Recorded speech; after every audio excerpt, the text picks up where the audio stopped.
Bab 2. Merasa dikekang. Assalamualaikum, Mah, sapa Alika sambil berteriak pada sang mama yang sedang berada di ruang keluarga.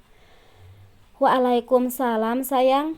Nggak usah berteriak, mama nggak budek, sayang, ucap Devina sambil geleng kepala. Hehehe, maaf, ucapnya nyengir. Bagaimana, Mak? Bakti sosialnya berjalan lancar kan? Tanya Devina pada sang mertua. Alhamdulillah, sayang, berjalan lancar dan sumbangan langsung tersalurkan pada mereka yang terdampak bencana. Alhamdulillah, Ma. Oh iya, Alika nggak bikin ulah dan ngerepotin mama kan? Sama sekali enggak kok, malah dia yang selalu bantuin mama bersama anak Aiman.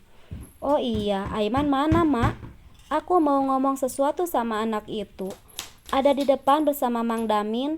Sayang, tolong panggilin Kak Aiman dong, perintah Devina pada sang putri. Alika langsung berdiri dan memanggil Aiman yang sedang bersantai di pos satpam bersama Mang Damin. Kak, dipanggil mama. Iya, Non. Kakak bisa kan gak usah panggil aku Nona? Ucapnya kesal. Alika gak suka saja Aiman memanggilnya Nona. Panggilan itu seperti benteng yang hanya akan membatasi kedekatannya dengan Aiman. Ia tidak mau ada sekat di antara ia dan Aiman.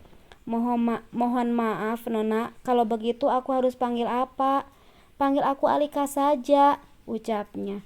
Maaf, Non, rasanya tidak sopan. Nona adalah anak majikanku. Aku yang nentuin panggilan itu. Jadi Kak Aiman gak usah bantah. Pokoknya aku gak suka kakak panggil aku Nona, ucapnya penuh penekanan. Baiklah.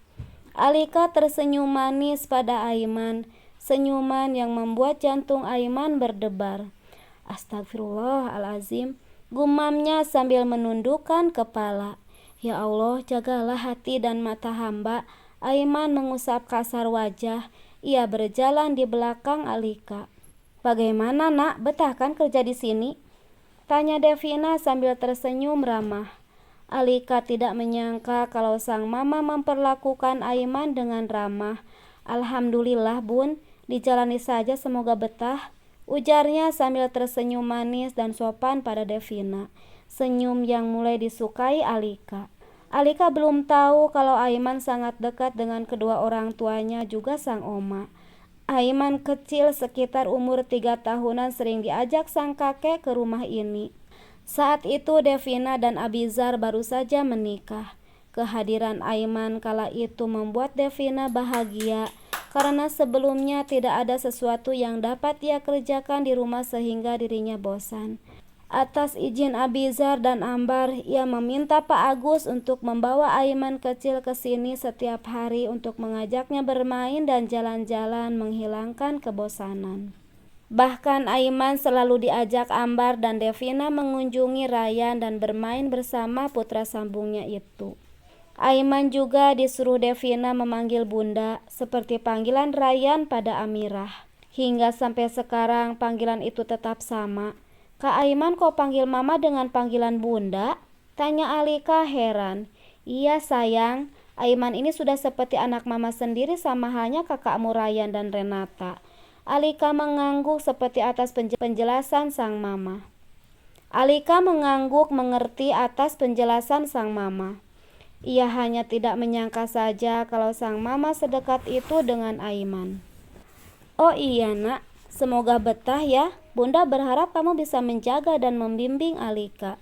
Bunda akan lebih tenang bila ada laki-laki yang mendampingi Alika kemanapun dia pergi, ucap Devina lega. Maksud mama? Tanya Alika.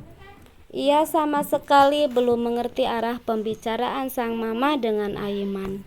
Maksud mama mulai hari ini Aiman akan menjadi sopir pribadi dan penjagamu yang akan selalu menjaga dan menemanimu kemanapun kamu pergi. Selain itu kamu juga bisa belajar banyak pada Aiman, ungkap Devina.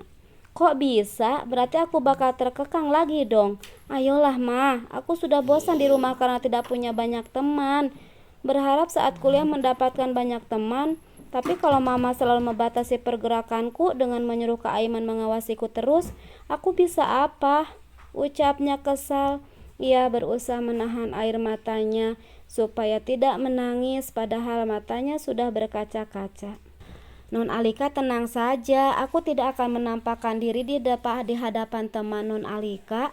Aku akan mengawasi dan menjaga Non Alika dari kejauhan, ucapnya. Aku bilang jangan panggil Nona, aku gak suka, panggil Alika, sentaknya marah.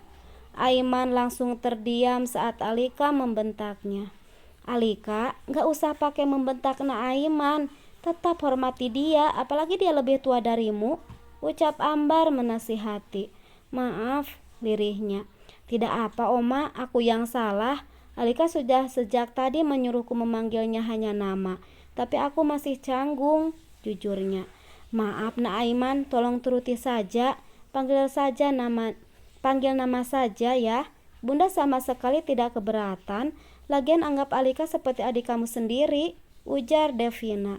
Ya Allah, bagaimana bisa aku menganggap Alika adik, sedangkan hati ini selalu berdebar bila berada di dekatnya. Tugas ini adalah cobaan bagiku. Bahkan aku belum merasakan seperti saat ini saat dekat dengan teman kuliahku yang cewek dulu, gumam Aiman. Ya Allah, bagaimana bisa Mama menyuruh Kak Aiman menjaga dan mengawasiku terus? Bagaimana kalau aku jatuh cinta padanya? Gumam Alika. Anggap Alika seperti adikmu sendiri. Kamu mau kan nak? Bunda sangat mengenalmu. Tidak mungkin Bunda menyuruh kakaknya untuk mengawasi Alika karena kesibukannya sebagai dokter. Apalagi Ryan sudah punya istri dan 2 anak, ucap Devina lagi. Insya Allah Bun, aku akan menjaga Alika sesuai keinginan Bunda. Terima kasih nak, kamu satu-satunya harapanku, karena Bunda sangat takut kehilangan Alika. Butuh perjuangan dulu hingga hamil dan melahirkannya. Makanya Bunda sangat takut terjadi sesuatu padanya. Mau tidak mau Aiman harus menyetujui permintaan Devina. Aiman pun mengangguk mengerti. Alika tahu kalau Mama sangat takut kehilangan aku. Tapi bukan begini caranya, Ma. Aku bukan anak kecil lagi yang bisa didekekang. Aku juga butuh teman dan sahabat. Jangan samakan aku dengan Mama yang dibatasi pergaulannya oleh kakek dan nenek. Kita tinggal di Indonesia bukan di Kanada, Ma, lirihnya. Air mata yang ia tahan tidak lagi bisa ditahan. Air matanya berhasil lolos membasahi wajah mulusnya. Alika langsung berdiri, pergi meninggalkan sang mama, sang oma dan Aiman yang masih berada di ruang keluarga. Mereka masih terdiam mendengar penuturan Alika. Jujur, Ambar juga merasa kasihan pada sang cucu, tapi dia bisa berbuat apa? Devina sudah memberi keputusan seperti itu. Ambar tahu perjuangan Devina dan Abizar untuk mendapatkan anak. Apalagi setelah Alika lahir, Devina divonis tidak akan bisa punya anak lagi, sehingga wanita itu trauma akan kehilangan. Assalamualaikum, cantiknya papa, sapa Abizar yang baru datang dari rumah sakit pada sang putri. Ia belum menyadari kalau putri cantiknya sedang menangis karena Alika menutupi wajahnya dengan hijab. Waalaikumsalam, jawabnya. Alika langsung meninggalkan sang papa menuju kamarnya di lantai atas. Abizar heran dengan apa yang terjadi pada sang putri. Tidak seperti biasanya sang putri seperti itu. Ia akan menyambutnya saat pulang dari rumah sakit dengan tingkahnya yang manja dan ceria.